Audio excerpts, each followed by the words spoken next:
आपल्याला आज भगर डोसा बनवायचा तर त्यासाठी काय काय साहित्य लागतं ते सांगते तुम्हाला। कच्चा बटाटा, जिरं, अर्धा वाटी शेंगदाणे, लाल हिरव्या मिरच्या, खायचा सोडा, मीठ आणि 2 वाट्या भगर घेतलेली आहे। तर आता आपल्याला पहिल्यांदा मिक्सरच्या भांड्यामध्ये बटाटा,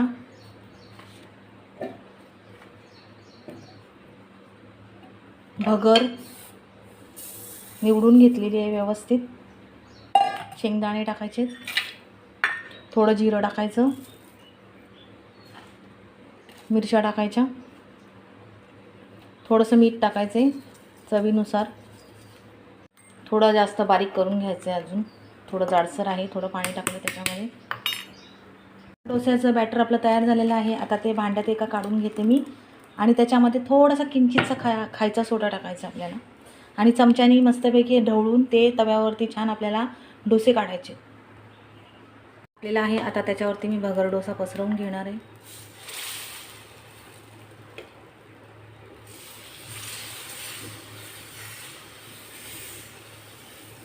थोडा एक साईडने असा लालसर झाला का मग तो पलटी करायचे, पाहिजे तर त्याच्यावरती तूप साईडने किंवा तेल सोडायचे।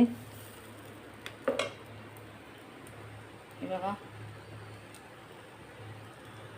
भगर डोसा एक साईडने छान असा लाल झालेला आहे, तो आता तो आपल्याला पलटी करून घ्यायचा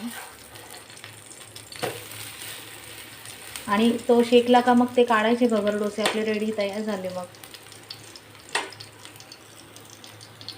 आणि ते शेंगदाण्याच्या चटणीबरोबर किंवा आपण बटाट्याच्या भाजीबरोबर उपवासाच्या खाऊ शकतो।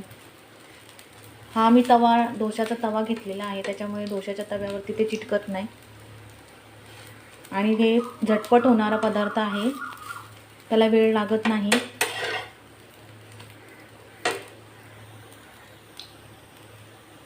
तर डोसे आपले तयार झालेले आहेत आणि त्याच्यावर बटाट्याची भाजी किंवा आपण चटणी खाऊ शकतो। तर अशा प्रकारे भगरीचे डोसे तुम्ही पण करून बघा आणि आपल्या रेसिपीला लाईक करा, शेअर करा, कमेंट करा आणि सबस्क्राईब करा।